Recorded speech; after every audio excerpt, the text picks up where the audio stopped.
Hi everyone, and welcome to yet another watch review. And thank you as always for viewing my videos and subscribing to my channel if you have. If you haven't, please do subscribe, and if you have any comments, good, bad, or otherwise, I do read all my comments and respond to those that I can. So again, thanks for watching. As I am talking about my watch channel, talk about my watch history a bit. This original Orange Monster was the first I guess we'll call it, really fun watch that I picked up in my watch collecting hobby, which hasn't been around that long, to be fair. I did have a Tagwear Quartz some 15 years ago that I bought for myself without really knowing a whole lot about watches, to my own admitted shame these days. But I have, since moving to Japan almost 10 years ago, living in Tokyo, watch culture is a big thing around here, particularly the area I live in, and I just started learning about watches and appreciate them, and then picking them up at probably too much of a rapid pace, but that's what people do with their collections and their hobbies, right? So being in Japan, as I was when I came here some time ago, I got interested in the domestic Seiko brands.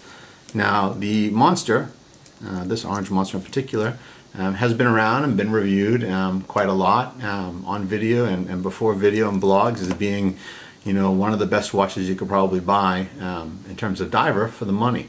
And this is a bit sentimental to me, so I'm dragging it out of the watch box today and taking a quick moment to review it. So, the Orange Monster. This is the original non-hacking, non-hand-winding movement. Which doesn't bother me in the slightest, frankly. There's a place for everything, especially at the price point this is available to. This has the original square markers with the minute indicators on there. I don't know if you can catch that quite on the video. Of course, it has the famous very, very thick lume. I mean, you can see it just kind of standing right off the dial. It looks almost like applied markers, but it's not. It's the lume piled up high. It is a date model, as is the case in almost all of these Seikos. Give it a quick spin here. Okay, get it on to, we'll say Sunday for now.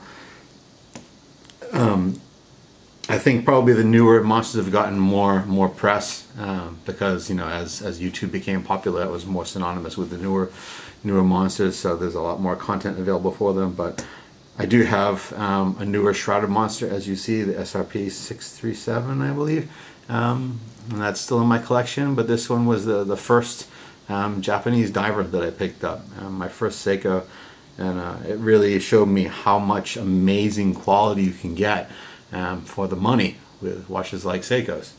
Now, I'm not going to go and say that Seiko's better than Rolex or Omega or something like that, because it's not necessarily better, depending. I mean, that depends entirely, of course, on what you term as better. I mean, this watch is under $200. Rolex is going to cost north of $5,000, which is better. I suppose that is in the that's up for the owner to say. What's better for them. Better is not always more money. This Seiko is a prime example of getting a lot for the money. This watch is, as I said, probably about 7 years old. They're about 6, 7, 8 years old. Can't tell you exactly when I bought it now, frankly. It's been a while. And you can see that it has held up very well. I mean, I don't wear it every day, of course, because I have a rather large collection, but it looks brand new. I mean, I have worn it enough to have got some damage, but it doesn't show any. The Harlex crystal is blemish free. The case has no scratches whatsoever. The bracelet moves with the same fluidity it did when I first got it. The safety clasp, squeak free, nice and solid as it was the first day I bought it. Really, it's a classic watch. This, along with the skx781, 009, are the kind of things that I think that every collector should have in their collection, because it's not only a great watch for the money, but it is kind of symbolic of that whole era when Seiko started making really, really high quality, high functionality watches for not a lot of money, that, you know, especially with the Monster, had a really unique character. You know, it wasn't trying to be anything else. It wasn't trying to be a sub. You know, it wasn't trying to be anything that's, you know, derivative of a sub, which, you know, arguably most dive watches are these days.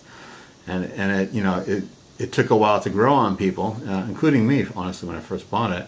But it's one of those kind of things that you just love to pull out of the watch box and pop on your wrist, especially with this orange dial on a hot summer day, or, you know, frankly, anytime that, you know, I want something bright on my arm. I look down, you know, sometimes you just want to wear bright colors, kind of give yourself a little extra pop, and this is a, you know, a great choice for it. For the price and the toughness that you get, it's something you can just, you know, wear it and forget it. You know it's going to work, you know it's going to be reliable, you know it's going to last damn near forever. It has great character, quality, and style, and to me it's really representative because of all those things about why I love Seikos, why I love Seiko watches. You know, you just really can't go wrong with them. You know, and they have so many different varieties and styles to choose from, you know, from case designs and bezel designs to dial colors. But the one thing that stands out on all of them is that all the, you know, the good, at least the divers type watches have just, you know, impeccable quality for the money. You know, people are gonna, you know, complain about things I've seen on the forums about misaligned, you know, chapter rings or something like that. But I mean, really? Is that something you're gonna complain about on a watch that costs less than 200 bucks?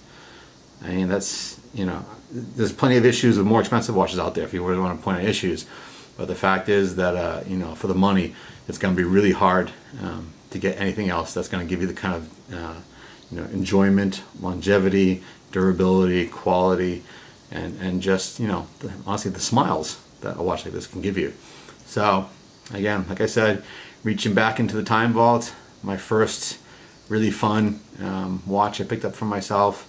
The Seiko Monster, Orange Monster, original, still a great watch, can't go wrong with it. If you can find one of the originals like this, I'd highly recommend picking one up. You know, it's just fun to have, and it is almost become part of, you know, watch culture history now. So, again, Seiko Orange Monster, original from Seiko, great piece, go get one. Cheers, bye.